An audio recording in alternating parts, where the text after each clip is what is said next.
I hope you guys are ready. After that beautiful fanfic we read before this read through, we will now read Lord of Mysteries. So I hope you guys like that. I thought it was kind of fun. It was fun. You are the one whispering corruption into Easy's ear. I think I corrupted some of you guys right there. I hope none of you guys went insane from that. Please don't lose control. But that was I think that was a pretty good fanfic. All right, you guys ready? Lord of Mysteries, chapter 381 is called Conjectures. Okay. Chapter 381 is called Conjectures.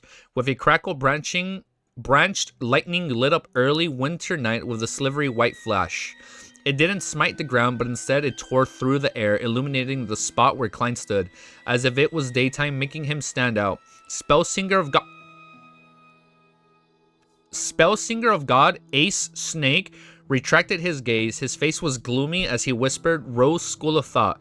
It's not a wraith, nor is it an undead creature. The mature middle-aged man with a pair of golden eyes. I thought it was going to be a golden molecule. Never mind, it's not that. That's a different person. The mature middle-aged man with a pair of golden eyes turned his head to the side to look at Capim's corpse and said, covering the target's corpse with tarot cards. This is the second time something like this has happened in the past 2 months. When was the first instance? Cardinal Snake asked in a deep voice. The mature middle-aged man in the well-ironed formal suit coughed lightly and said, the time when the true creator attempted to descend into the world with the help of a swindler. Then it's not the Rose School of Thought. Cardinal Snake made a definite judgment. Although those organizations that worshipped evil gods weren't fond of anyone, they wouldn't deliberately follow the plans of their counterparts. Instead, they whispered to see their counterparts succeed, waiting for them to make a mess of the situation. I think so too. Perhaps it's the appearance of a new secret organization. It kind of is. Their characteristics feature is 2 scattered tarot cards all over the target's body. The middle-aged man smiled, and the different appearances of the tarot cards implied different meanings. The different appearance. This corpse had 2 cards over his face. One is Judgment and the other is the Emperor. The Emperor Judgment is the motive and goal, while the Emperor is the organization's code name. Of course, this might also be a type of ritual. Cardinal Snake didn't respond as he surveyed the area. Let's see what exactly happened here. It was only at this point in time that the first batch of mandated punishers arrived at Captain's villa. Okay. Above the gray fog, having only used paper figurine substitutes thrice and not being pushed to his limits, Klein was about to use his divination to confirm Daisy's safety afterward. Daisy will successfully return home. Holding the spirit pendulum in his left hand, he closed his eyes and silently chanted the sentence. After repeating it 7 times, Klein opened his eyes and saw the topaz pendant turning counterclockwise, but it moved with a very slow frequency and a tiny amplitude. This means that Daisy's journey home will be quite a bumpy one, but almost negligible.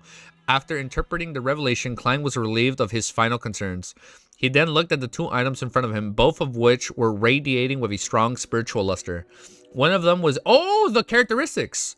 One of them was a light blue translucent hexagonal pillar. There were traces of light flashing through it as though it was lightning that came from the depths of one's consciousness. This was the bionic characteristic left behind by Ma'am Katie. The other belonged to Parker, who hadn't been able to play a role in the battle. He never even fought. His bionic characteristics had condensed into a ball like a child's fist. This fist was made up of 3 colors, iron, black, and dark red colors intertwined with a large swath of silver. Klein didn't hesitate to conjure a pen and paper. He was ready to use these 2 bionic characteristics to bind the corresponding potion formulas. Before he advanced to sequence 7, because of the additional influences that had been left on the bionic characteristics he had, it was almost impossible to use divination to determine the formulas. Even if mysterious space could help him eliminate the interference and increase his divination ability to a certain extent, it still wasn't enough. Therefore, the only method Klein could use in the past was mediumship. After he became a magician, he was preliminarily able to determine it using bionic characteristics for a divination above the gray fog. However, there was a high probability of him failing. This time, without exception, Klein had shamelessly failed. However, he also had some gains. Some gains? He's been hitting the gym, dude. I'm not sure, Cammy. I'm a little between 2 to 3 hours. Oh, thank you, Hollow. He read my mind. One would say that was a coincidence that we said at the same time. However, he also had the same gains, and that was able to find out the corresponding sequence names of the two beyonder characteristics. Parker is a sequence 8 sheriff, and Katie is a sequence 7 interrogator. Oh. Wasn't Klein being interrogated once at the police station? Aren't these from the arbiter? Oh, it's from the same pathway. Sheriff and interrogator. Aren't these from the arbiter pathway? This path is controlled by the royal family, the military, and a small number of ancient aristocratic families in Loen. Any leaks of formulas and beyonder ingredients are dealt with harshly. Could a number of girls abducted by Captain be sent to a state of some aristocrat? But there's no need for them to send 4 beyonders to help Captain just to enjoy themselves. It obviously doesn't make sense. Haras is much more powerful than Katie, so perhaps he's a sequence 6 of this pathway. After wearing that glove, he might even be as strong as sequence 5. Could it be that they're involved in some bloody heretic sacrifice, and the target they seek cannot be exposed? Apart from those on the inside of the kingdom, Fane and Potter's Castilla family also possesses this beyonder pathway, which is then transmitted to their army and intelligence system. Could this be another espionage case of some unknown nature? Klein tried to divine a few of his conjectures, but he failed again. He temporarily put this matter to the back of his mind and lightly tapped the edge of the long bronze table as he muttered to himself, as long as I have the formula with the corresponding supplementary ingredients, these two beyonder characteristics will be able to turn a person into a sequence 8 sheriff and a sequence 7 interrogator. So now he has that. Okay. Miss Magician's friend, who's called Shio, seems to be liking the beyonder ingredients for sheriff. I can sell Parker's beyonder characteristics to Miss Magician through the world so that I can quickly amass the money needed for the ingredients of the faceless sequence potion. Gee, we're so close to it. However, always doing it through the world doesn't seem rather appropriate. I deliberately left tarot cards this time. If Miss Justice were to hear of this matter, then she would definitely believe that it was done by my adorer. I'll let Mr. Fool do the selling on his behalf. That makes sense. So it's not like it's the world the entire time. Because then they would like suspect him. Like, why is it always him? Like, oh, maybe he's actually, yeah. Okay. Klein quickly finalized a plan and made the sheriff and interrogator beyond characteristics fly to the corner and hid it among the junk of pile. I wonder what the names are for Arbiter Pathway Sequence 6 and 5. It seems like something that uses orders and laws. Judge. Klein put away those thoughts and closed his eyes midway to carefully observe his current state. Once again, he felt his spirituality become lively at the potion. As the potion stirred, he felt that his digestion of the potion had sped up. This time he had confidence, based on his intuition, that he had concluded most of the magician rules. The remaining minutiae mina something were good to have, but it didn't really matter if he lacked them. Mina something. The remaining mina something were good to have, but it didn't really matter if he lacked them. It didn't significantly affect his digestion process. Conjuring a fountain pen and goatskin, Klein enhanced his memories by writing the magician rules. Number 1, Aura Farm. Wait, no, I'm kidding. Number 1, never perform unprepared. Number 2, challenge the impossible even if the final outcome is nothing but an illusion. Okay? Klein believed that these were the 2 core tenets of the magician rules. Grasping them would be a key, as the rest were supplementary for perfection. 3, take the initiative to perform. 4, try to get applause from the audience. 5, wield control of the target's attention. Oh, I didn't think about that. Wield control of the target's attention. Putting down the dark red fountain pen, Klein skimmed through it and judged them by himself. Daily acting together with 3 or 4 proactive acting instances would be enough to allow me to digest the magician potion before New Year's. If I were to challenge an impossible performance during this period, then my progress would be even faster. This is roughly at the speed I wish to achieve. There were still about 2 months till January 1st, 1350. After doing all this, Klein rubbed his temples, prepared to return to the real world. After putting away the Dark Emperor card, the biological poison bottle, and other items, he suddenly left and said self-deprecatingly, challenge the impossible. Isn't that equivalent to courting death? Okay? You guys been mentioning that a lot, okay? Isn't that equivalent to courting death? What does that even mean? Like, you're avoiding death, right? I assume that's what it means, like, avoid death. Or, like, tread on death's door. As his voice echoed, Klein's figure disappeared from the space above the gray fog. In a cheap hotel in Buckland Bridge area, he suddenly opened his eyes and saw that the candlelight of his summoning ritual. After quickly cleaning up everything, Klein put on a thick worker's jacket he just bought for 4 soli and went out to the window. He picked up the sweet iced tea that he had bought earlier and looked at his blurry figure, which was reflected in the window. There was a heartfelt smile on his face as he whispered, "Cheers." Just as he finished his sentence, he touched the glass with his cup. He then lifted his chin and downed it in one gulp. Then he sauntered out of the hotel. The nearby gas lamps were already fully lit up, and the pedestrians and carts were bustling above, oblivious to the explosion at the border between the Sherwood Borough and Westboro. Klein strolled around the Bravehearts bar for a while, and at 7:58, he knocked on the door of the Beyonder Gathering organization by Eye of Wisdom. He wore an iron mask and a hooded robe, acting completely ordinary. Meanwhile, Shio, who went to various places every night to check on her contacts, saw a sign that had never appeared before.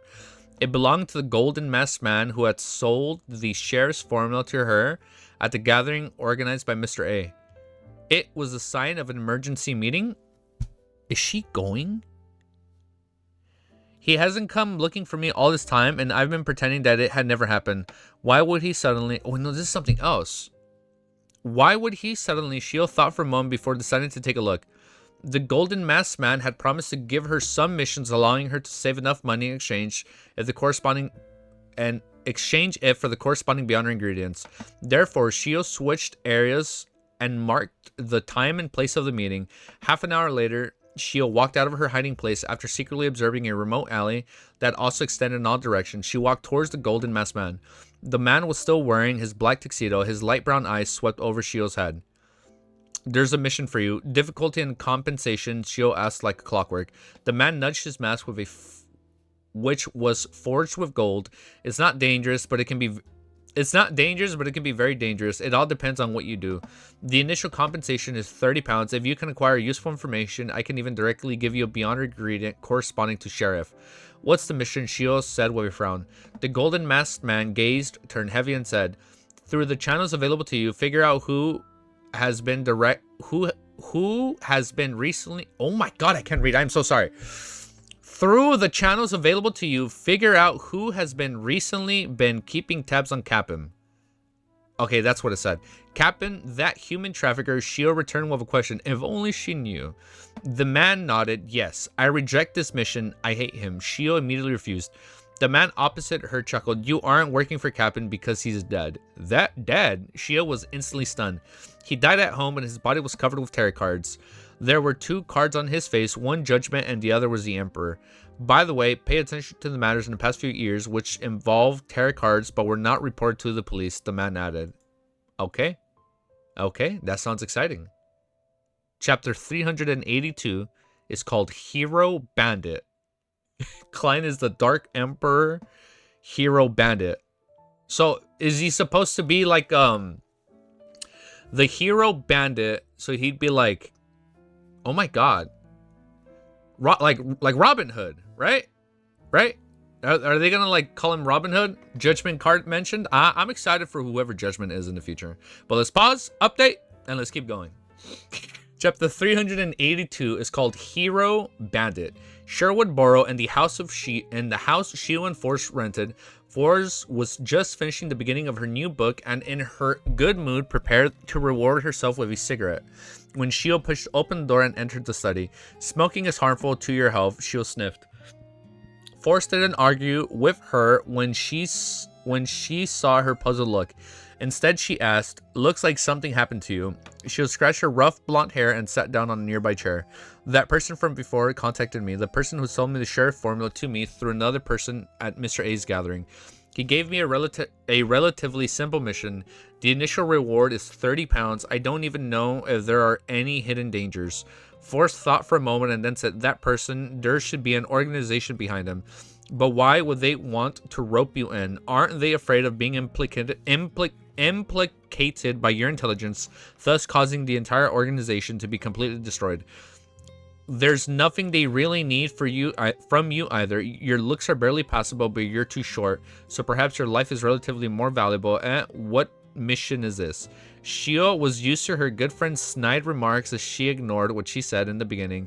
She directly answered the second question. Investigate if there has been anyone keeping tabs on Captain recently. Captain, the keeping trafficker who deserves to be hanged. No. Burned to death. Although Forrest wasn't a bounty hunter, it was her writer's instincts to gather materials, so she often asked Shio to tell her stories and news that she had learned. Shio nodded. It's him, but he's already dead. He seems to have died rather miserably. How did he die? Was he sliced to death by a knife, bit by bit? Forrest asked, pleased, and she asked, pleased and curious. The person didn't go into detailed description. Perhaps it'll be mentioned in the papers tomorrow. Shio thought for 2 seconds before continuing. He only mentioned a rather special situation at the scene of the death. He said that Captain's corpse was covered in tarot cards. His face was covered with judgment and the Emperor cards. The judgment card probably meant that it was a judgment on Captain, and the verdict was death. But what does the Emperor card represent? The murderer? No, that hero's identity. Ah, hero Bandit. As a bestseller author, Ford instinctively began interpreting the unique layout of the scene of the crime. Suddenly she froze. Tarot cards. The corpse was strewn with tarot cards. Ford suddenly thought of the secret organization she had just joined, the Tarot Club. It couldn't be us, could it? However, none of the members had the code name of the Emperor. If it's really the case, then this is the first time I found traces of the Tarot Club in the real world. We're not just a secret organization that only exists above the Great Fog. As Forrest's emotions churned, she felt pleasantly surprised and also worried. She was surprised. Under an attendant's lead, Klein entered the familiar activity room. There was only one candle in the room. The dim yellow light made the surroundings look like a scene from a ghost story. Coupled with black robes and iron masks worn by the mysterious people, the atmosphere turned even more intense. The moment he stepped in, Klein suddenly had a baffling sensation. He felt the flickering candle flame staring at him. He felt the flame would burst and ignite his hair and robe. He felt that the curtain behind the oriel window would suddenly flare up, enveloping his body and covering his nose and mouth, forcibly choking him to death. What's happening? Klein was stunned as he turned extremely tense. It wasn't a premonition for danger, but a feeling that was hard to avoid. Klein carefully found a seat and sat down. Is he digesting? No, this is something else. The moment his buttocks touched the surface of the chair, he felt as if the chair would explode and the thick wooden thorns would end up piercing through his body. This reminded him of the videos he had seen back on Earth due to the explosion of a low-quality gas cylinder under the swivel chair. The steel pole and the debris had stabbed into the seated owner's buttocks, drilling into his abdomen. The whole scene was filled with badly mutilated blood and flesh, a ghastly sight. What the hell was he watching on his free time? I don't think that's on YouTube. Why am I always making such bad associations? Is it because of the damage done to my spirit body from the battle earlier? Klein looked around thoughtfully and saw that the fat apocryphy had still not attended. What happened? Or has he already left Backland? Klein murmured something to himself and heard Eye of Wisdom announce the beginning of the gathering. In the course of the next few years, Klein felt as if the chandelier on the ceiling was going to fall sideways and smash into his head. He thought that the coffee table in front of Eye of Wisdom would suddenly move sideways and stumble over him, and he suspected that the members of the gathering around him were full of malice and might cause him trouble at any moment. What's going on? It made him fidgety, alert, and puzzled, and he was too distracted to pay attention to deals that either ended in success or failure. I think I know what's going on. I know what's going on. I got it. You know what's going on? It's the Dark Emperor. It's like physically, not it's like spirit. It's cook, bro. It's like spiritually affecting him, right? I think the card is like actually having a kick. So this is what's happening. I'm so confused. I thought he was like digesting his potion, but that's not what's happening. Klein has schizophrenia? Probably. That's probably what's happening right here. No. I think it's the card of blasphemy. So like, even though he can like take on the persona of like the Dark Emperor, I think it's actually starting to take a toll on his like actual persona. Maybe. Oh, that is scary though, bro. So like, if he uses all 22 cards of blasphemy, then all of a sudden he's gonna be embodying like 22 different personas, you know, and then like that's kind of scary. In the course of the next few hours, I read this part. It made him fidgetily alert and puzzled, and he was too distracted to pay attention to deals that either ended in success or failure. If one is to say that a premonition for danger is like an occasional vibration, reminding one that his spider sense? If one is to say that a premonition for danger is like an occasional vibration, reminding one that the news of entering the room or an incoming phone call, then the feeling I have at this moment is akin to an electric drill, boring constantly, causing me to be unable to relax or pay attention to anything else. Klein tried to rub his forehead, but it only touched the cold iron mask. It's because he took the look. We're still cooking because he took the Dark Emperor card of blasphemy. He's so on edge, right? Like, what's the Dark Emperor's like endgame goal? To like rule everything? Like, what was it? Like, have his own kingdom? If you need that, you can't be soft. Like, you have to be alert and aware at all times. So like, he's feeling what, like, he's unironically acting as a Dark Emperor, and he did like,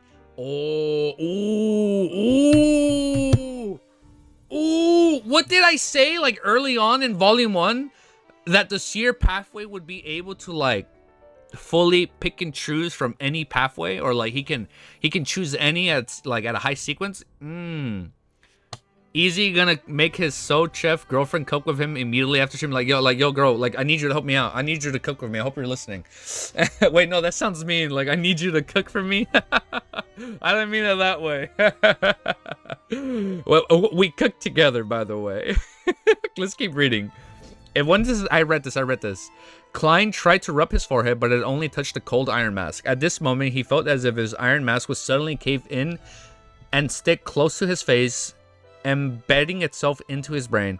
Is it really because my spirit body was damaged, so it's making me hallucinate? Nah, it wasn't because he was damaged. Klein frowned. He originally wanted to make a request to buy the 1,000-face hunter's blood and mutated pituitary glands at this meeting, but in such a situation, he could only give up out of caution. Although the level of Eye of Wisdom's gathering wasn't high, and there wasn't a high probability that it wouldn't involve a high-level monster like the 1,000-face hunter, Klein believed that a lot of the members here also attended other gatherings and might be able to come into contact with the relevant information and clues. Amidst his anxiety, Klein attended the gathering as a bystander. Just after taking off his robe, removing his mask, and leaving the room, the feeling that everything in the room was going to harm him had instantly disappeared, disappearing into the oddest manner. Ooh. This, Klein's pupil shrank, confirming that his previous experience didn't originate from the damage to his spirit body. Otherwise, he wouldn't have experienced two completely different states, inside and outside. It's not his spirit body. It wasn't damage. The card of blasphemy was fusing with his spirit body. Easy following Lord of Storm's followings. Wait, what I mean? What I miss? He wouldn't have experienced two completely different states inside and outside. He suspected that there was a person or creature in the activity room of the gathering, one that was invisible, impregnable, and extremely terrifying. That entity had stimulated his spiritual perception as a seer and his... Oh, never mind. So it wasn't a card. And his spiritual perception as a seer and his sense of danger as a clown. But because of the entity's suppression of some other special reasons, this stimulus appeared in the form of a rich association that failed to make him realize it. What could it be? This is too scary. Just the existence itself made him... I know what's... The Dark Emperor, like, manifested. I think the Dark Emperor card, like its spirit body, like, actually manifested, right? Who could it be? This is too scary. Just the existence itself made me have a reaction similar to the symptoms of losing control. Without making a sign, Klein left Eye of Wisdom's house and headed towards the nearest street. All of a sudden, he had a guess. Wait, so it's not that. Damn, that would have been a pretty good theory if that actually turned out to be true. The Bravehearts bar is nearby, and it's also monitoring area for Rafe Steve, who was killed by Miss Sharon, Merrick, and I. Is it Rafe Steve? Did Rafe Steve try to, like, go to him? Their deaths would definitely make the Rose School of Thought High Sequence Beyonders angry, and he would cast his sights over there towards the Beyonders living near the Bravehearts bar. Was that him? Fortunately, I used a biological poison bottle in the sun brooch tonight, and to prevent myself from being divined, I left him above the great fog, otherwise the results would be unimaginable. The magician who had just completed an impossible performance would be killed directly here. The Beyonder world is truly dangerous. Inside the Holy Wind Cathedral, Cardinal Ace Snake looked at Captain of the mandated Punishers team and asked emotionlessly, "Who is Captain? Why is there an underground dungeon in his villa?" The captain of the mandated Punishers team replied immediately, "Wait, inside where?" "Oh, inside the Holy Wind Cathedral." Cardinal Ace Snake looked at the captain of the mandated Punishers team and asked emotionlessly, "Who is Captain? Why is there an underground dungeon in his villa?" The captain of the mandated Punisher team replied immediately, "He's a tycoon, one who is rumored to be related to many cases of missing girls. He's suspected of being a human trafficker and that he is secretly engaged in slavery." So and like they didn't do anything, like they knew that and they just kept watching and like left him be. Easy church right there. Yark. Wait, what happened? The underground dungeon proves the rumors. Why did a human trafficker receive the protection of so many Beyonders, and their sequences aren't low either? Cardinal Snake pressed, "Your Grace, this requires an investigation. We tried using Beyonder means to find clues, but all of them failed." The captain of the mandated Punishers team replied, somewhat trembling in fear, "I've tried it too." They're scared. Cardinal Snake didn't blame him. This member of the Church of Lord of Storms upper echelon paused for a moment before continuing. "Continue to investigate this matter. Also find that sequence 6 or 5 Spectre." After his subordinate had left, Cardinal Snake picked up his fountain pen and wrote down in his notebook a number of subjects to place close attention to. Captain, human trafficking, tarot card ritual, strange specter without a high sequence, concealed plot. An Emperor's Borough, the opulent villa of Count Hall. Audrey was waiting for the maid to cut open the food when she heard her father, Count Hall, who was used to reading the newspapers at breakfast, laugh. Captain, even he hated him, dude. Captain is dead. "Who is he?" Audrey asked with her eyes wide open. In fact, she wasn't the least bit curious about who Captain is. She was simply going along with her father, who obviously had the desire to share his thoughts. This was both her Oh my god, I can't read. This was both her specialty as a daughter and the innate nature of a telepathist. He's a tycoon who secretly might be a human trafficker. He has rather good ties with some people. Heh. Count Ha chuckled. "He was killed last night. There were obvious signs of him being judged at the scene of the crime. So the newspapers are calling the murderer a hero bandit. The hero bandit Dark Emperor. Oh, they named him after the codename of the rulers of the ancient Solomon Empire. What a coincidence. Hero bandit, Dark Emperor. Dark Emperor." Audrey immediately thought of the card of blasphemy belonging to Mr. Fool. This was the item of the highest level she had come into contact with so far. She suddenly became interested in Captain Murderer. It sounded interesting, although it's illegal. I still want to say that the hero bandit did beautifully. Oh, Dad, how did it go? The police and relevant departments of the church didn't divulge any exact details. I haven't met them either, but this is what's said on the papers. The hero bandit was dressed in black armor and a black crown. He had a cape of the same color behind him. After he entered the captain's villa, not only did he steal all the valuables in his safe, but he even stole the lives of Captain and his evil henchmen, rescuing girls who were locked up in the underground dungeon. He scattered tarot cards on Captain's body, and the most prominent of all were the 2 cards covering his face. One of them was Judgment, and the other one was the Emperor. Count Hall held the newspaper as he described it with a smile. Tarot cards, Judgment card, and the Emperor card. Audrey's eyes suddenly lit up. That's cool, dude. Hero bandit Black Emperor farming aura via the journal. That was pretty cool, dude. Like, I like how now he has like this whole new persona. Like, he's just Batman. He's just Batman when it's nighttime. When the suns go down, he's like, "I am the darkness." Okay, let me pause. I need to get G Fuel. My eyes are a little heavy since I am a little tired, but I do want to keep reading. So let me go get some G Fuel. Chapter 383 is called Returning Home. Audrey could almost be certain that it had been done by Mr. Fool's adorer. When she heard the description of the familiar scene, she suddenly felt a strong sense of immersion, participation, and pride. This was a human trafficker whose hands were stained with blood and evil. The Judgment card is a retribution enacted against him in the name of justice. And the name of justice was the verdict hanging, beheading, or burning at the stake. The Emperor should be a symbol of his identity. Was this adorer who sneaked into the Royal Museum and stole the Dark Emperor card? Audrey let her imagination run wild for a moment. She had attempted to press for more information and finer details, but from the look of her father's face, the tone of his voice, and the color of his emotions, she could tell that he still didn't know what was going on. Therefore, she could only suppress her curiosity and planned on asking her good friend, Kans Leershin from MI9. Although directly asking Kants about it would suit my image and aspect, that would still be rather abrupt. It would also conflict with my identity as a noble, I'll get Annie to prepare a few invitations for an afternoon tea party, sending them separately to Glaint, Kants, Murphy, Christine, Jane, and the others. Most of them are interested in mysticism, so they would feel interested in someone known as the hero bandit of the Dark Emperor. Under my guidance, they can help me ask a lot of questions that wouldn't be convenient for me to ask. It's decided. Audrey retracted her attention and nibbled at her breakfast. She believed that Mr. Fool's adorers wouldn't have dealt with Captain purely for the sake of punishing evil, since it wasn't in line with his identity and status. Of course, if Audrey was still the same Audrey who had just joined the Terror Club a few months ago, she definitely would have been willing to accept such an explanation. Otherwise, she wouldn't have chosen Justice Card as her symbol. After experiencing so many gatherings and so many matters, she felt that she had matured a lot and was no longer as innocent. She believed that there had to be more important essential factors behind this matter, such as an evil god or a secret organization which Captain was involved in. I hope Kants can provide some useful information, Audrey thought with anticipation. 15 Mink Street, Clang was eating white bread with jam, flipping through today's newspaper. What a safe. As he read, he almost choked on his own saliva. It wasn't me.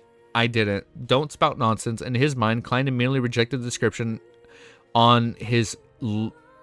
of his theft of everything in the safe thrice.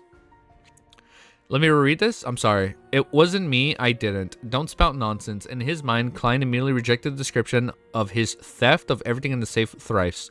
The situation... What? Safe? As he read, he almost choked on his own saliva.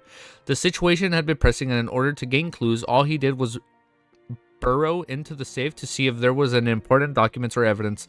Despite having found the safe, he didn't take anything, and he quickly left the safe and went to another room. Of course, Klein, in his spirit body state, had also suffered some damage from the gas explosion, and the total weight of the items he could barely carry had been greatly reduced. There were only gold bars, jewelry, land deeds, house deeds, antiques, and other items in the safe, which were either not convenient for him to take, or there were no way he could launder them. He's trying to launder them. Perhaps he has a place reserved especially for cash, but unfortunately I didn't find it, nor did I have the time to look for it. Klein muttered silently to himself, confirming that it was the subsequent investigators who had divided up all the contents in the safe. He looked at the newspaper, took a sip of side black tea, and slowly exhaled. He smiled inwardly. Hero Bandit Dark Emperor. I like that name. After breakfast, Klein put on his thick, double-breasted frock coat and half-top hat, and he held a solid black cane. Opening the door, he left Mink Street for Bronx Axe Lane on the boundary of Eastborough. This was where Daisy had disappeared. After finalizing his plans yesterday, and before he committed to his operation, he had deliberately made a trip to Broken Axe Lane to seriously look for clues. He knocked on the door of the nearby houses and asked if they had seen any girls like Daisy.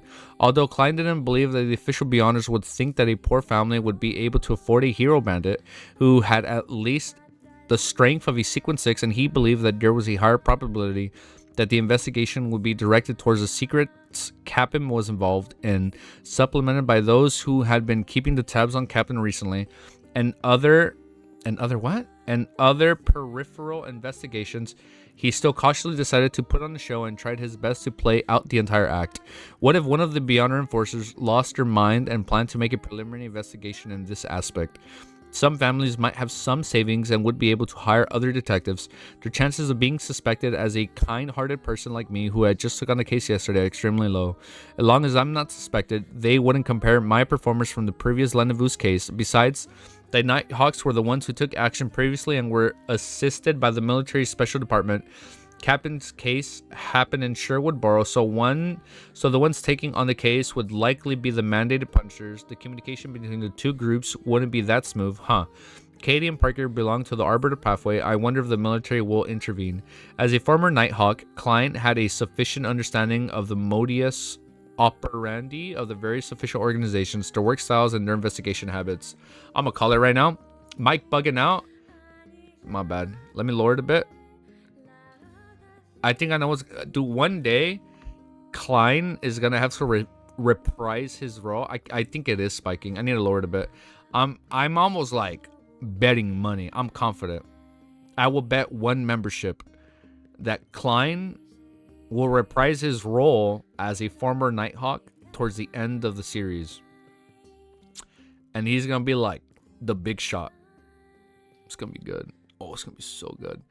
I go now. There are 3 mods online. Bye. Good night, guys. It's 2:30. Thank you for stopping by for Liboji. Clip that. I'm sorry. Yeah, I'm sorry it's so late for you, dude. Good night, bro. Hey, good night, OG. Thank you for stopping by for a little bit, man. Sorry you had to bear through my fanfic. I hope you liked it, though. Simply put, I have excellent anti-detective abilities. Klein gave a self-deprecating laugh as he boarded a carriage. He was going to continue his investigation into Daisy's disappearance. After all, he was an ordinary private detective who hadn't been able to confirm that Daisy's disappearance had anything to do with Cap'n. At 9 o'clock in the morning, Daisy returned to the shabby rented apartment under the escort of the police officer in charge of the neighborhood.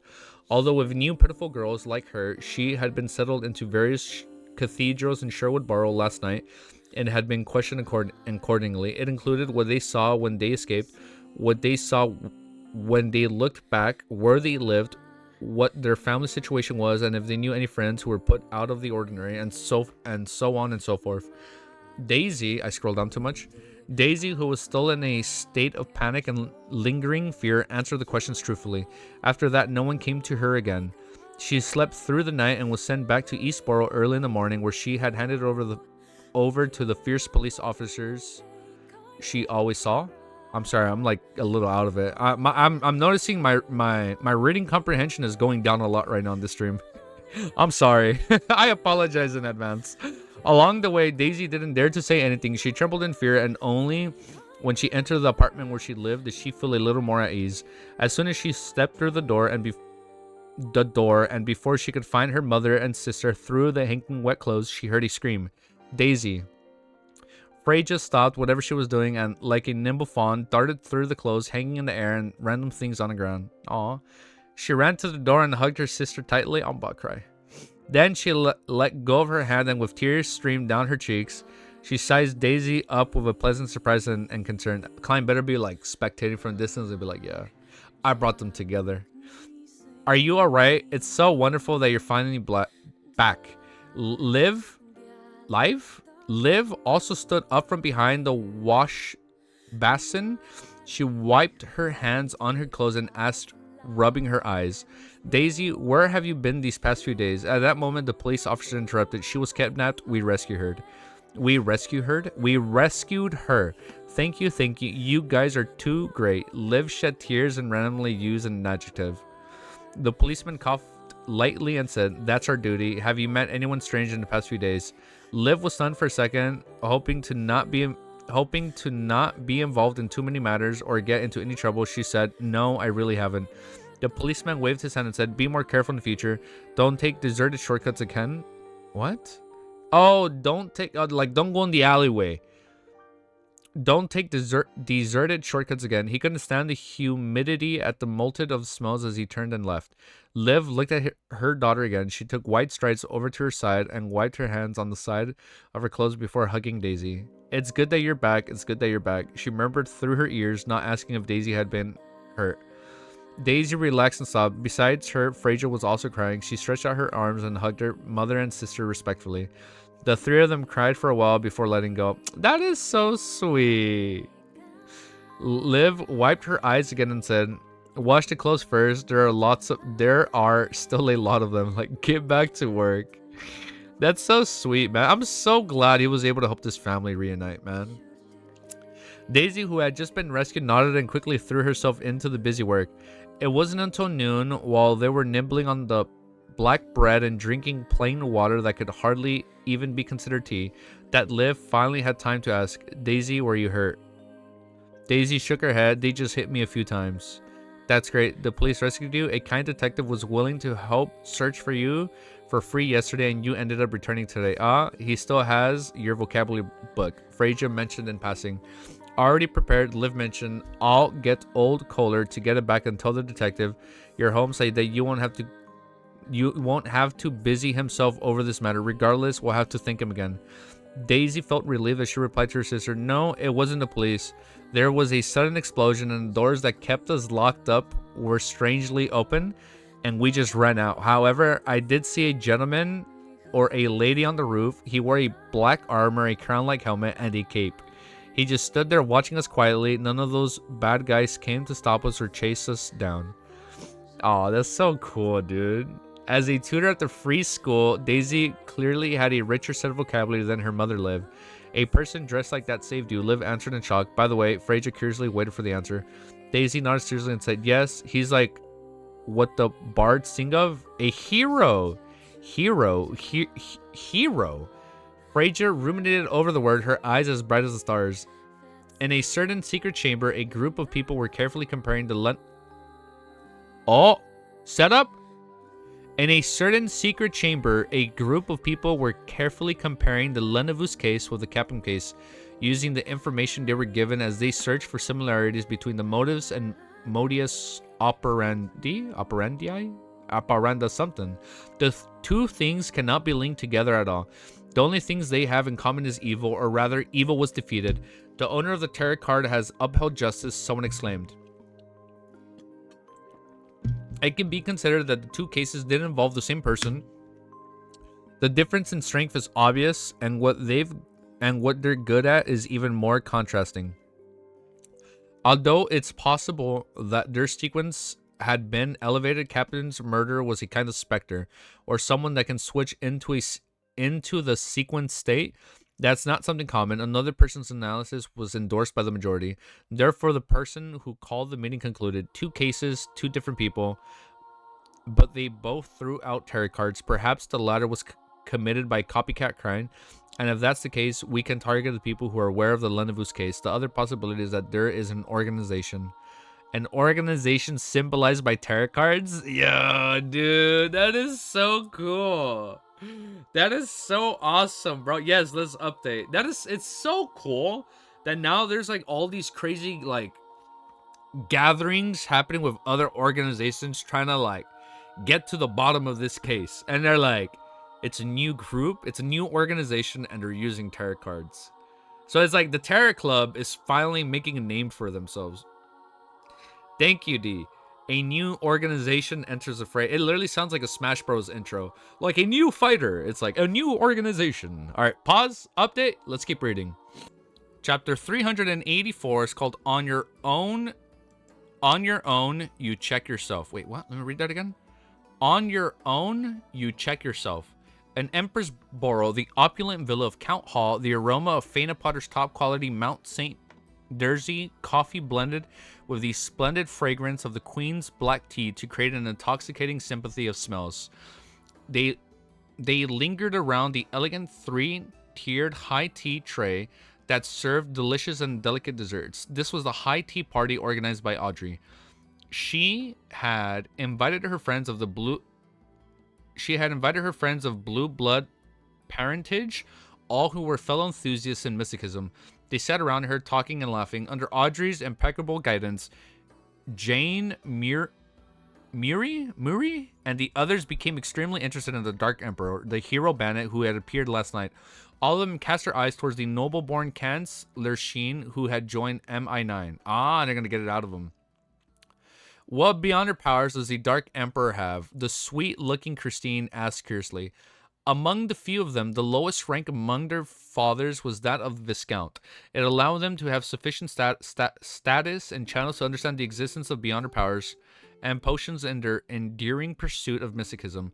But just like Audrey before, they were all unwilling to join the Nighthawks of the mandated Punishers, the Machinery Hive Mind, and MI9. Other than that, the families that they belonged to didn't have histories they traced back to 1,000 years ago, and even the ancient aristocrats that had just been established in the fourth epoch of the Lowen Kingdom weren't completely loyal to the royal family or the upper echelons of the military. They weren't bestowed with any formulas, and even if they had beyonder ingredients, it was unlikely they could recognize them. They wouldn't even know how to use them, and even if they didn't recognize them. This limited the possibility of mirroring Christine and others and becoming Beyonders. They could only look forward to it, but it wasn't difficult for them to take that crucial step. As for whether or not their elders had collected the potion formulas and nurtured Beyonder and oh my god, I can't read. And nurtured Beyonders for their families, they were beyond their purview. After all, this wasn't allowed. If the king were to find out, they could use this as a reason to strip them of their noble titles. Of course, there were already two traitors in the living room. Audrey, who had advanced to Sequence 8 telepathist, and Viscount Glade. How is he a traitor? And Viscount Glade, who had gathered one potion of Beyonder ingredients. It wouldn't be long before he became an apocryphy. The tall, thin, young gentleman, Kans, took a sip of his coffee and said, I won't give you a direct answer, I'll just tell you some facts. Other than traces of a gas explosion in the dining room, look at this guy trying to be like, alright, I'll give you a little bit. LOTM is on the shorter end? Bro, you're lying. Oh, they broke the law. That's true. They're wild beyonders. You would officially, you have to do it through an organization. You're right. Them advancing without telling the king and stuff. You're right. Okay, thank you. It's technically illegal, right? Yeah, that's why like wild beyonders are, no pun intended, are such a wild card, right? Because you never know if they're good or bad. Got it. That's why it has to be like officially done, right? And approved. Got it. The tall, thin. I'll tell you some facts. Other than the trace of the gas explosion in the dining room where the battle happened, various means were used to detect poison, substitute specters, shrieks, bullets condensed with holy powder, and other elements. By the way, the Dark Emperor, no, Hero Bandit was in a specter state. It doesn't look like the person who had killed Rear Admiral Hurricane Quillingus. If only you knew it was connected. Nor does it look like the person who had dealt with Lenavus in the sewers. Is the person involved in Captain Case Mr. Fool's third adorer who had stole the Dark Emperor's card. There are at least 3 adorers in Backland alone. How many adorers does he have in total? That's so funny. Audrey's heart skipped a beat. What? Is she like catching feelings for like the idea of like the adorers and like, oh, the fool, like is she, I think over time like Audrey's gonna like fall in love, not with Klein exactly, but like with the idea of like the fool, right? Like knowing a god. I think that's what's happening. Maybe I'm reading too much, bro. Stop. I think I'm reading too much into that. No, me myself. I don't mean it that way. Like she's in love with the idea of like helping like a god, right? Like I think that's like what's like gets her excited. Like, oh, this is so cool. This is fun. This is exhilarating. Even she said like she's matured with time. This is cool. Now and then Olga is like, whoa. Olga's gonna be like, I love him. He is so cool.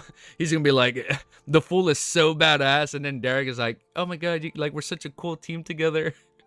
Everybody in their own way is gonna like fall in love with the idea of the fool. Oh, it's so cool, dude. Hero Bandit was an inspector say. It doesn't look like... Oh, I lost my place. There are at least 3 adorers in Buckland Low. How many adorers does he have in total? Audrey's heart skipped a beat as she deliberately asked, was there an intense Beyonder battle? Muri, under her lead, asked one step further. There were Beyonders at Captain's Place, relatively powerful Beyonders, and there was more than one. He's just a trafficker. Viscount Glane unconsciously expressed his doubt. Audrey maintained her faint smile and curious gaze, patiently waiting for her Kans's reply. Kans laughed and said, Murray's guess is correct. I can only say this much. Do you want me to be locked up by Captain? Captain Place has more than one relatively powerful Beyonder. Indeed, he's not an ordinary human trafficker. He might be involved in many matters regarding mysticism. Human trafficker, could he be involved in some cold sacrificial rite? Mr. Fool's door attacked because of this. It was roughly the same with Lenavus and involved a cult and sacrifices as well as the descent of the true creator. I wonder which cult and evil god is behind Capum. Mr. Fool's goal seems to have always been targeting these evil gods. Is it really strife between gods? Who knows how many grand schemes of those evil gods he has foiled? Audrey made many connections as her heart surged with emotions. Our Tarot Club's enemies are the evil gods. The rest aren't qualified? The rest aren't qualified. Oh, yeah, so we're still under the idea that the fool is an evil god. Yeah, like I forget that sometimes. We are still under the assumption that people see Klein as like an evil god. And they probably think like, oh, that's why he's targeting evil gods. Because the rest aren't qualified. Does Mr. Fool wish to get the title of the nemesis of evil gods? Audrey pursed her lips and chuckled softly in her heart. Then she suppressed her emotions and secretly made a confession. Audrey, how can you do this? How can you use Mr. Fool as a joke?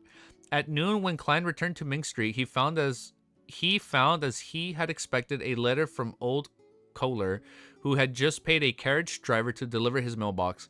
This was their agreed upon contact method during an emergency. Of course, according to Klein's prediction, old Kohler, who didn't know many words, could only use simple symbols to tell him where and when they would meet. To his surprise, it was actually written in neat writing when he opened the letter. With a quick glance, Klein confirmed that it was identical to the handwriting in Daisy's vocabulary book. Looks like the girl was the one who helped Old Kohler write it. This piece of paper doesn't seem to be exposed to moisture. Perhaps Old Kohler had bought some in the event he needed to contact me urgently. Klein opened the door to the living room and read the letter. Only taking off his hat and cane, he learned that he leaned his cane against the wall. He didn't take off his coat because the fireplace in his room wasn't lit yet, and the early November cold was silently seeping into his bones. Like, shit, man, we're getting like the early summer already, dude. Like, it's almost summertime, dude. We're already, yeah, right, we're in spring. Well, like, the spring anime season started, and then, like, summer's coming up. The letter was simple, after all. Daisy didn't know many words either. She thanked the detective for her kindness and good intentions before telling him that she safely returned home, and she finally said, in a tactful way, that she hoped he would bring her vocabulary book with him the next time he came to Eastboro. What a polite girl, Klein chuckled. He snapped his fingers and burned the letter, leaving no clues behind. He decided to return to Eastboro the next day and return the book to Daisy, as well as reimburse old Collier for the cost of the letter delivery, letters, papers, and fountain pens. With this in mind, he couldn't help but sigh and chortle. Captain, now it's my turn to prove the expense claims of others. Aww. I got a tear in my eye, man. I miss him, dude. I miss our captain, dude. Captain, now it's my turn to approve the existence claims of others. Without wasting any time, he went out again and went straight to Quilling Club, where Dr. Aaron was even more often during what? I can't read, man. Then died for our sin. It'd be bad. I feel like it dishonor his legacy. But like I'm hoping like in some way, shape, or form, bro, like we can see like his spirit, you know? Like not physically, right? Because he's physically dead. But like we know you can be in spirit form if the way this world is built up, there has to be an afterlife, right? Like if we know they can go in spirit form, there's like the lands of like we have the Forsaken Land, we have spirits, astral projections. The idea and the concept of an afterlife exists, right? So I'm hoping in some way, shape, or form, Klein can like tap into that for like help in some way. Too late, bro. I know like if the spirit isn't there, it disperses, right? Like I know like we can't do that. So I know his spirit left like the physical realm. And Lord of Mysteries. But what I'm saying, like in like the astral world, or like in some like deeper like form of an astral world, like we bring him back in some way, shape, or form to like help out Klein. Like maybe like Klein is like he's down in the gutter. He needs like just a little bit of help, and then you see like Dun's hand like kind of like and like help him. Fuck, man. Like cause like there's no way we just keep talking about him and we don't do anything with it, because this breaks my heart. It breaks my heart every time I see him. His spirit is in the shadow realm. He's in the shadow realm, and I want some like in some way, shape, or form we have to go in the shadow realm and bring him back. Damn it, because this is so sad. Just him reminiscing. It breaks my heart, bro. Like I need to see him one more time. That or we write a fanfic to like say my fond memories of him, you know, because I miss him, dude. Captain, now it's my turn to approve the expense claims of others. Without wasting any time, he went out again and went straight to the Quilling Club, where Dr. Aaron was seen more often during Friday afternoons. Klein wanted to ask Will Acupin, the child who had played with tarot cards. After entering the Quilling Club in Hillstonboro, Klein said to the red-vested attendant, a cup of Merrick's black tea and a serving of dessert. Sent into the corner of the seat of the main hall. Dr. Aaron, reporter Mike, and the others are sitting there. Klein had already spotted the relatively cold and famous surgeon, Aaron Cerise, who was wearing gold-rimmed glasses, as well as reporter Mike Joseph from the Daily Observer, who he had worked with twice, and he had a pair of charming blue eyes. He also saw the aristocratic equestrian teacher Talon Dumanet, whose oh my god, I can't read. Whose frequency of appearing at the club was only second to him. Oh, our great detective is here, and we happen to be talking about you. Talon stood up with a smile. Speaking bad things behind my back, Klein joked. Mike stood up and shook his head. No, I want to hire you again. What's the matter this time? Klein bowed at Dr. Aaron and sat down at their table. Mike chuckled and said, I'm sure you've read papers. Captain had been killed off by the hero bandit Dark Emperor, and his crimes have been exposed. What a joyous event. As a reporter, I need to have an acumen for the news. I plan to get a list of names of the girls who were rescued in Eastboro for the police department to interview them. Then I'll paint Captain's most cruel, most evil, most unforgivable sides to the readers of the newspapers. Of course, the victims must remain anonymous. He paused for a moment and suppressed his voice. I also have a hidden objective, or should I say, I wish to use the interview to know if these girls or their family know any relatively special friends who knows that might be hero bandit Dark Emperor. You found the right person. The corners of Klein's mouth almost twitched. He's like, speaking of him, you're looking right at him, bro. He smiled at Mike and said, we've already worked together on East Borough's matters. We have sufficient familiarity and trust, so I have no reason to decline. Sometimes people die. I know Bullseye. And like I think that's what made Dunn Smith so like powerful, right? Like he was such like a beautiful character to like read, man. He was so funny. He was charming. He was serious when he had to, and like he was like such a good role model, and like losing him, that messed me up, man.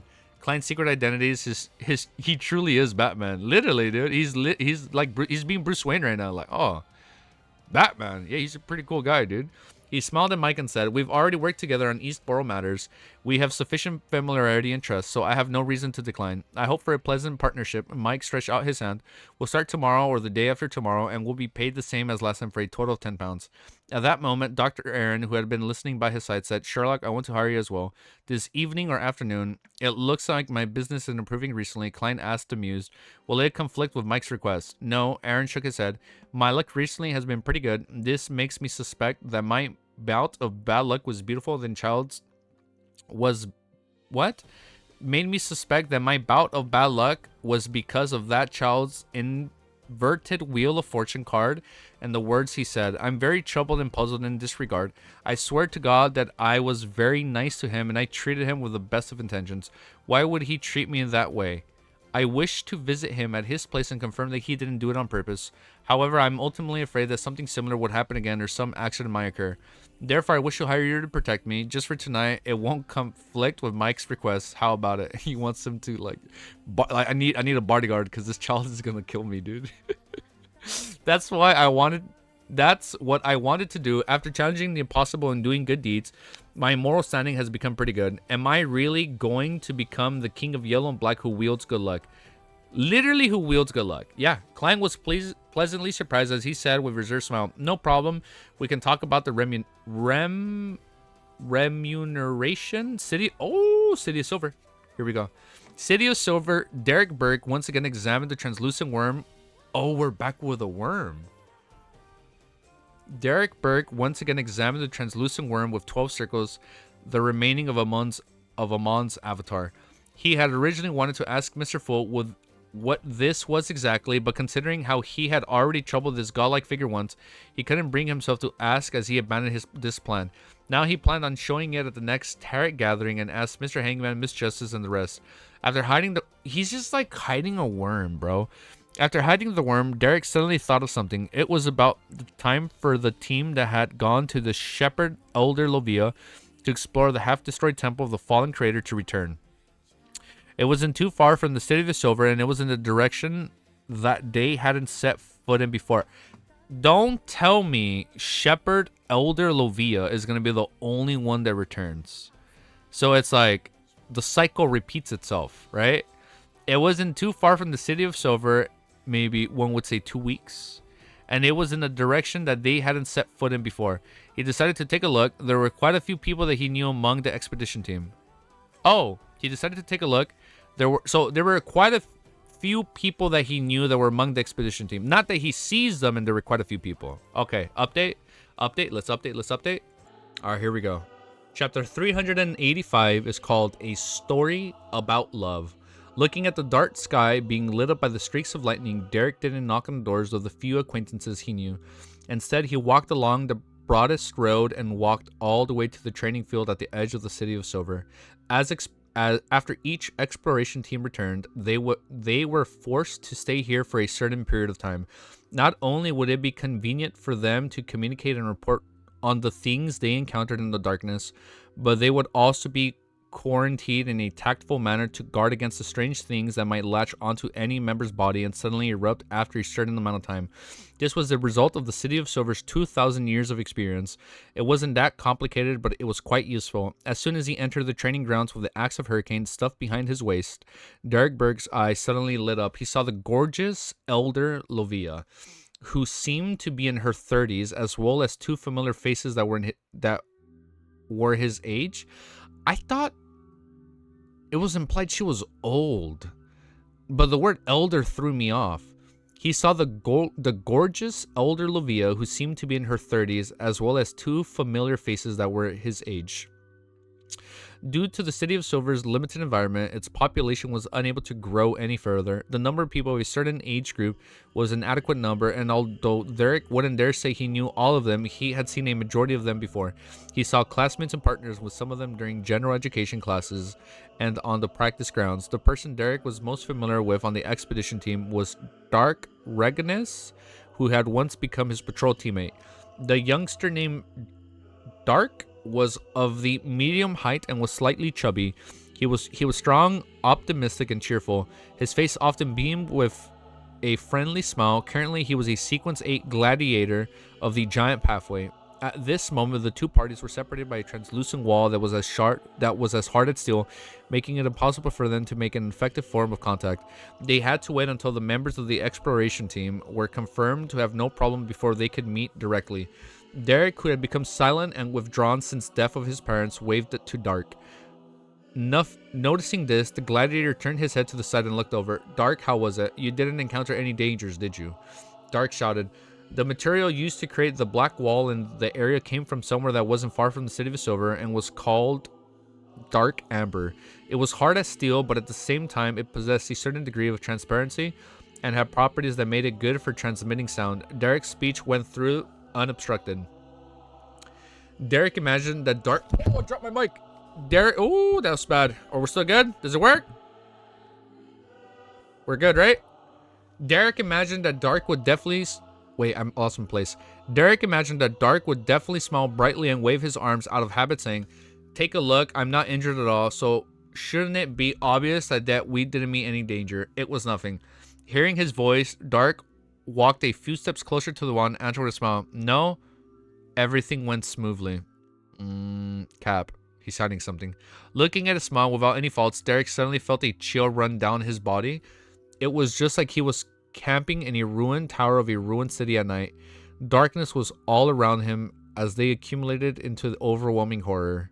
Inside the quelling... Oh, something bad happened.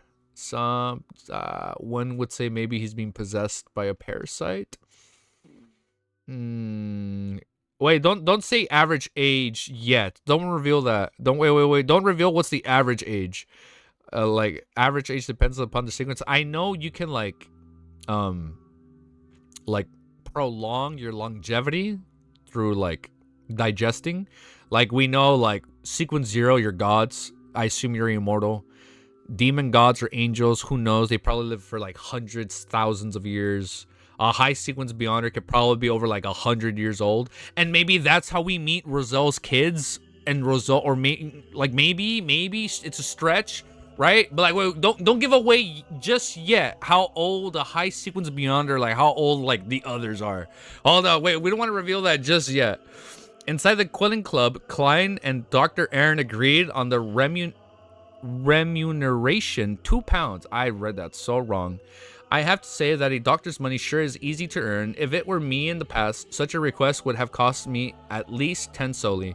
Klein, who already had the intention to take the mission, sighed in his heart. He remembered that during his time with the Nighthawks, he had heard of corpse collector Friar mention that famous doctors had very high incomes. I miss Friar. I hope we see them soon, man. At the time, in a response that was unlike the poet Leonard Mitchell, he said that as far as he knew, if a house was bought in a busy borough in Backland for a storefront, the quickest option would be to turn it into a clinic. They agreed to call on Will Occupant's place after dinner. It wasn't 3 o'clock in the afternoon, so the equestrian teacher, Talon, gathered the three of them together at the table, and they began playing a game of Upgrade. The game, which was invented by Emperor Rizal. What I expected was to play tennis, practice shooting, flip through the books in the library, and live a healthy life. But why did it become like this? Klein spontaneously thought in between the card game.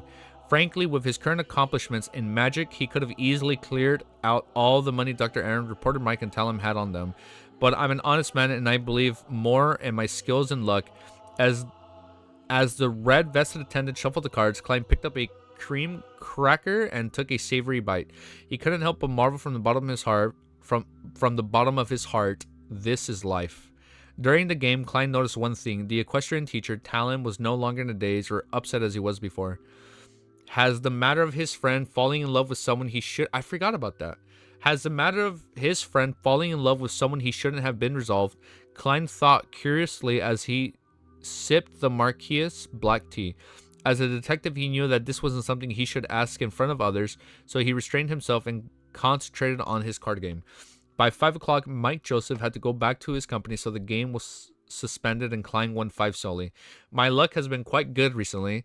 While Klein sighed with relief, he saw Dr. Aaron leave the table from the washroom. He controlled his voice and said with a low voice, Talon, has your friend's problem been settled? Talon, who was throwing the cards in his hand on the table, paused for a second before sighing with a smile. You could say so. He had it with a certain desire to continue. Actually, it wasn't too serious. It was because I was thinking too much at the time. Simply put, it was an illustrious young gentleman who fell in love with a commoner. You should know that a man of such status has to marry a noble lady. To him, not even the daughter of a rich man could do. So that's how it is. To think that I made up all sorts of contrived and bizarre stories, such as falling in love with a man, a monster, or a person that isn't permitted because of moral principles. Klein was disappointed and said with a laugh, as far as I know, gentlemen of high society don't mind having a mistress. No, Sherlock, you don't understand. Love, do you get it? Love. The young gentleman only wants to marry that commoner girl. Talon exclaimed with a sigh. No, I don't understand. I'm just a bachelor dog. Klein opened his mouth, unable to respond. Talon said to himself, for the sake of the young gentleman's future, I once thought of asking you to find people with some miraculous abilities to covertly... Anyways, I'm a law-abiding citizen, so it was just an idea. What, to take her out? Damn. How was the matter resolved afterward? Klein asked with interest. Talon picked up the Highlander coffee and took a sip. The solution was much simpler than I thought. I went straight to the lady and told her of the dilemma. She sensibly expressed her willingness to leave the gentleman and ask for my help. I must say that she's truly considering kind, refined, and beautiful girl. If it wasn't for the consideration of my identity, perhaps I would have knelt in front of her and kissed the back of her hand. Well, it seems like I couldn't have helped. Klein picked up the golden-rimmed white porcelain cup of the black tea.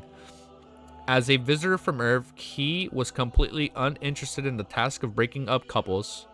However, listening to the gossip was another matter altogether. Like, I will listen to all this gossip. After having dinner at the Quilling Club and tasting the limited supply of Sonia lobsters, Klein and Dr. Aarons took the latter carriage to Will Occupant's house at 66 Dalton Street in Northborough. This was the address of Dr. Aaron had long since memorized. He didn't return to the hospital to look at the appropriate medical records, and according to Klein's conjecture and relevant information pertaining to Will Occupant would likely have been taken away by the Nighthawks. As a former Nighthawk, I know exactly how they do things. Klein smiled bitterly inside, pulling the doorbell, and the two waited for a while before they saw the door open. A maid in a black and white dress puzzlingly asked, "Gentlemen, who are you looking for?" Seeing that Aaron was still as cold as usual, Klein took the initiative to speak. We're looking for Will Occupant. This was his attending physician. He came back to check on his health. I don't know him. I've only been here for a few days. I'll get my master. Please wait a moment. The maid answered blankly. While they were waiting, Aaron suddenly said, I almost believe the reason you came up with just now. This is basic quality of being a detective, Klein chuckled. At that moment, an old gentleman in his 50s walked to the door and said with a deep voice, well, Accupton and his family have already moved away on. He gave a date. Aaron did a slight count before frowning. Why would they go through the trouble of moving 2 days after being discharged for the hospital after the operation? Aaron did a slight count before frowning. Why would they go through the trouble to move 2 days after being discharged from the hospital after the operation? He acted like he was really on a follow-up visit. Klein was slightly puzzled and asked, Sir, how do you know the date so clearly? Typically speaking, subsequent tenants would only move in after a certain period of time. The old gentleman snappily replied, someone came to ask me, and I even went to look for the landlord just for that. The Nighthawks, Klein asked without much hope. Do you know where Will Asyapitin and his family moved to? No, the old man said tersely. Did they leave anything behind? Klein hesitated for a moment before continuing with his questions. Some stuff. The old man took a deep breath and continued, but they were all taken away by the previous group of people. Meeting colleagues truly is a helpless matter. They can always think of things you think of ahead of time. Klein couldn't help but sigh. Seeing that there were no further clues, Klein and Aaron politely excused themselves and left 66 Dalton Street. It seems like you'll have to wait a long time before you can resolve your doubts. Klein turned to Dr. Aaron. Aaron was silent for a few seconds, then he slowly let out a breath. After what happened just now, I'm not so troubled anymore. I'm just a doctor, and it's good enough to mind my own affairs. I should return to do a follow-up check and not question the situation, what other people think or why they're not kind. That shouldn't be something I should be concerned with. In the future, I should just try to maintain the relationships between a doctor and a patient as much as possible. It's for the best that you can think this way. Klein agreed from the bottom of his heart. Then he casually asked, at that time, what was wrong with Will Accupton's left leg? I keep saying his last name wrong. Will Ausetine, as in Audi Haley. I butchered that. I am so sorry. Wait, let's see. What was wrong with Will's left leg? His left calf grew a strange tumor that coincidentally formed a ring. Wait. We have worms with rings, and now we have legs with rings. What? Hold up. His left calf grew a strange tumor that coincidentally formed a ring that pressed down heavily onto his blood vessels. Dr. Aaron recalled, and he said, but the kid didn't look too upset, just a little scared, and we wanted to preserve the leg at first, but it was getting worse. Don't try to pronounce it better. I think we butchered it even more when we try to do it better. Wait, okay. So we have worms with legs, and coincidentally, we're seeing kids' calves grow tumors in the shape of a ring. And the next chapter is called A Nightmare. Okay. Let's update, and I think we're gonna read one more chapter before we end today. We're gonna use Google Translate once. Aseptine. Aseptine. Aseptine. Aseptine. Aseptine. Aseptine. Aseptine. Aseptine. Accept. Aseptine. Aseptine. It's good. See, I say like that. Aseptine. Aseptine. Like assumption. Is it like assumption? Assumption. Aseptine. Aseptine. Aseptine. Aseptine. Oh, I got it. Okay, we're good. I'm ready. Chapter 386 is called A Nightmare. Now, is it gonna be like nightmare, like when Dunn Smith stole Klein's food, or is it gonna be like a nightmare? Oh, I think it is a nightmare because we're in City of Silver. Okay, here we go. Derek Berg had no idea how he got home. All he remembered was this He doesn't even know how he got home? Derek Burke had no idea how he got home. All he remembered was the indescribable horror. Dark Regnant's character and behavior didn't appear too different from his former self. However, it was true that there was a chance to him that was unsettling. Derek was afraid that the City of Silver would be targeted by the evil god, the fallen creator. Afraid that the City of Silver would be obliterated before he could become the sun, saving it from its more than 2,000-year-long curse, and give people the hope and sunshine to the residents here. At that moment in time, he hated himself for not being strong enough, and that he was still only at sequence 8. No, I can't just watch idly. Derek suddenly stood up and he prepared to rush to the spire and tell the other elders of the Sixth Council member and Chief Colin Iliad of what he had discovered. However, Derek knew that such anomalies weren't suspicious. Every time they explored the depths of the darkness, the members would have a period of intense tension lasting for days, tens of days, or even more than a month. In addition, the uninhabited, desolate plains and the hopeless journey would bring about extreme depression. In addition, in order to be safe, the members of the exploration team wouldn't be allowed to release any sexual urges that had been pent up during their excursions, which caused them to act differently after every exploration. If they ended up with more than half of the team ending up dead or injured, a huge chance in personality wasn't a rare occurrence. The manner of handling such people could only be dealt with via the usual quarantine and treatment with almost zero expectations. The City of Silver had the first 3 sequences of the Dragon Pathway, so there were no lack of psyche analysts and analysts. Derek rushed to the door and suddenly slowed down.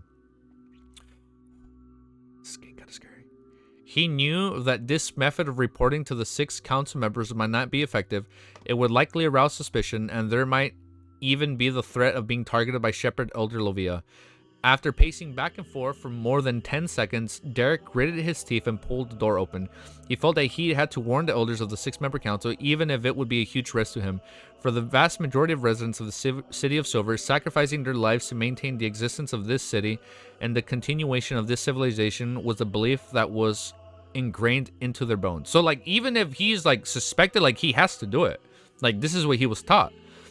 Selfish people often didn't believe long in such environments, regardless of whether it was outside or inside.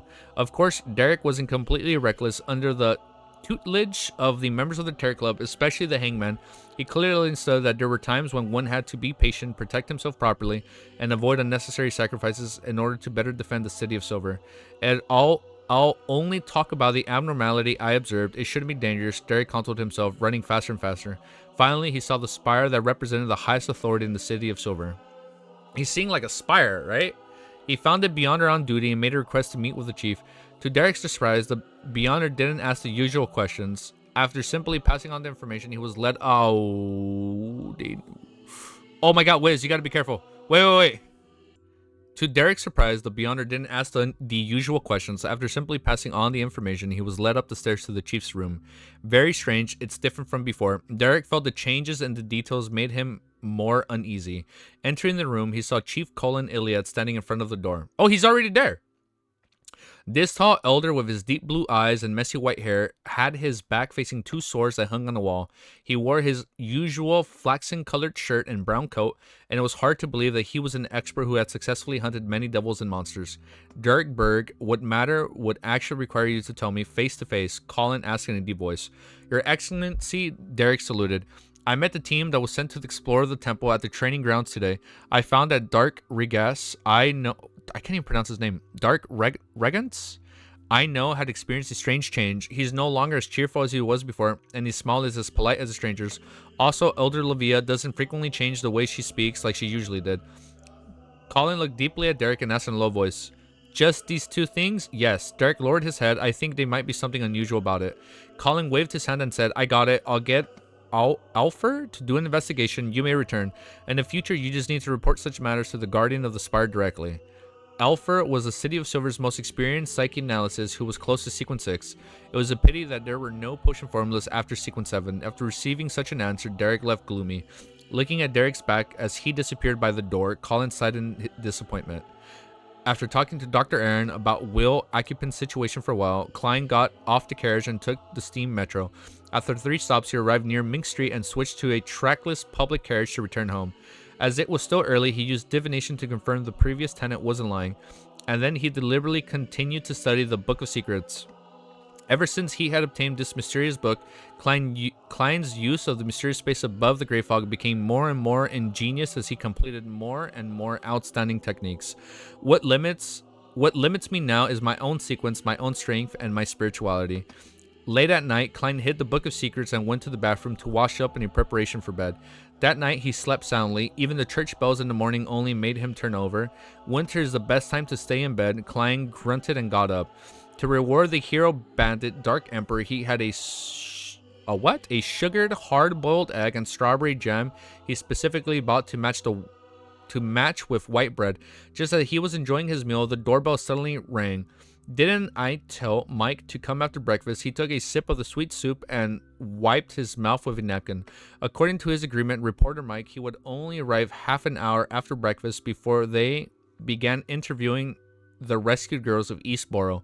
If Mike didn't appear half an hour, then it meant that the matter would be delayed by a day.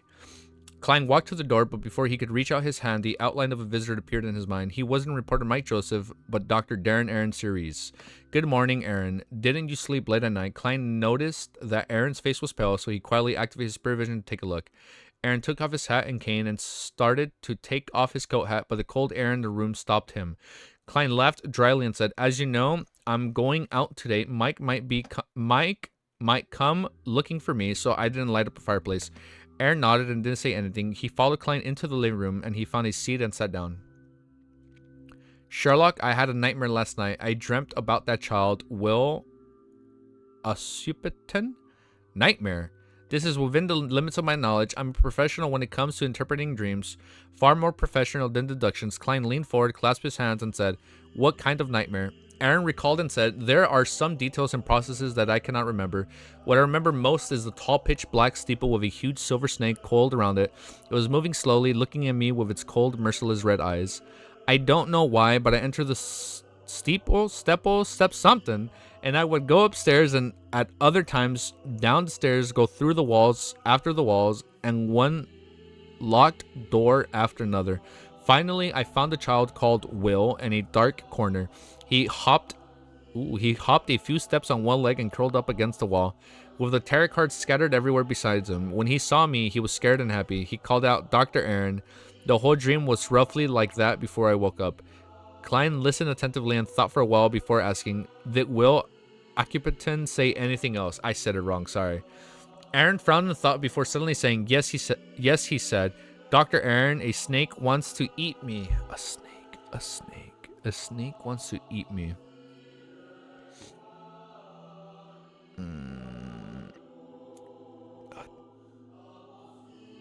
Bruh, is my stream lagging because why my deities taking so long? Maybe it is. "Dr. Aaron, a snake wants to eat me." Following that, a giant silver snake hung down from the ceiling, its head facing me. That is scary. Its mouth was very big, but it had no teeth, no tongue, and it was completely blood red.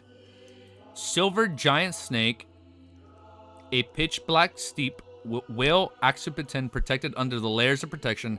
Klein said to Dr. Aaron in a measured voice, "It's not a very strange dream. It's likely you have subconsciously sensing some kind of predicament he was in while you were talking to Will, that he was being threatened by something. That's why you dreamed of something like this. A child hiding in the depths of a tall steep, behind countless walls and doors, huge silver snakes coiling around the top of the steep. Heh. As a detective, we know a little bit of psychology. It's also often talked about in newspapers. What I don't understand is why you didn't have such a dream until today." Klein didn't lie about his interpretation, but he didn't reveal the possible true reasons behind it. Aaron opened his mouth and said, "I was in too much of a hurry just now and forgot to mention something." As he spoke, he took out a leather wallet and took out a fairly exquisitely folded paper crane. Hey, what? What? What are you doing? I love you, Ellie. Can you chill? We're almost done. After realizing that Will and his family had moved away, I remember that he had given me this before he left the hospital, saying, "Doctor, this will bring you good luck." I didn't pay much attention to it at the time and casually threw it into the office drawer. After parting with you last night, I went to retrieve it and put it in my wallet. As a result, I had a nightmare that very night. Klein looked at the paper crane, nodded thoughtfully, and said, "Dr. Aaron, it looks like Will didn't deliberately bring you bad luck. He had made up for it later. The paper crane invented by Emperor Roselle is meant to act as a symbolism for wishing you well. Besides, he said it would bring you good luck."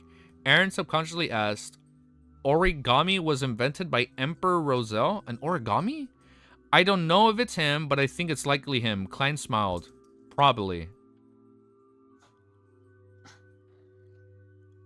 I'm kind of confused. So, it was an origami? Wait, let's pause and let's do our overall thoughts. I was a little confused right there. I'm not gonna lie. We're gonna do our overall thoughts. That's just a paper crane. Roselle invented paper folding. So Roselle was the one that invented like origamis, right? Oh, did I not update it? Oh, thank you, you beautiful man. Thank you. Yeah, so Roselle plagiarized cranes. He plagiarized another invention yet again. He plagiarized paper cranes, right, Ellie? He plagiarized cranes, Ellie? He plagiarized cranes. Aaron gave him one and said this would be good luck. Ellie! Well, I'm gonna do this while we're doing our outro. What are we doing? Huh? What are you doing? Look, she just wanted attention.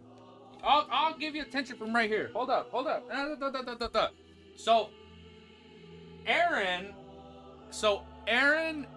gave him an origami and said this will bring you good luck. But him putting that in his wallet unironically gave him bad luck in retrospect, right? With a nightmare? Will gave Aaron one. He was a... Oh, Will gave Aaron one. Oh, okay. Hi, Ellie. Can you, like, chill? I'm trying to do an outro here. Hey. This is our outro, okay, Ellie? No? Why are we saying no? I read that wrong? Okay, I did read it wrong. But let me do the outro part, and then we can keep talking. If you like what you see and you want to see more, make sure you like, comment, subscribe. Sorry, today's stream was a little scuff. I was kind of low energy. I was kind of out of it when we were reading. Outro on the floor. We are doing the outro on the floor because our beautiful Ellie is trying to play. She couldn't wait anymore. Look at her. Look at her. Look at this beautiful little dog. Come here, Ellie. Come on. Look at her. But yeah, I think this was the outro. Look at this dog. Look at her in her beautiful glory. Hi, Ellie. Hi. You want to see our outro with us? You can say, I love you. I love you. I love you. Okay? Ow! You bit my nose. Get out of here. Let me do my outro. Alright. Alright, guys. Have a beautiful day. You like what you see? You want to see more? Friday, it's 50-50. But I will see you guys over the weekend. And we might potentially be starting a new series. Bye, guys. Adieu. Adieu. Adieu indeed.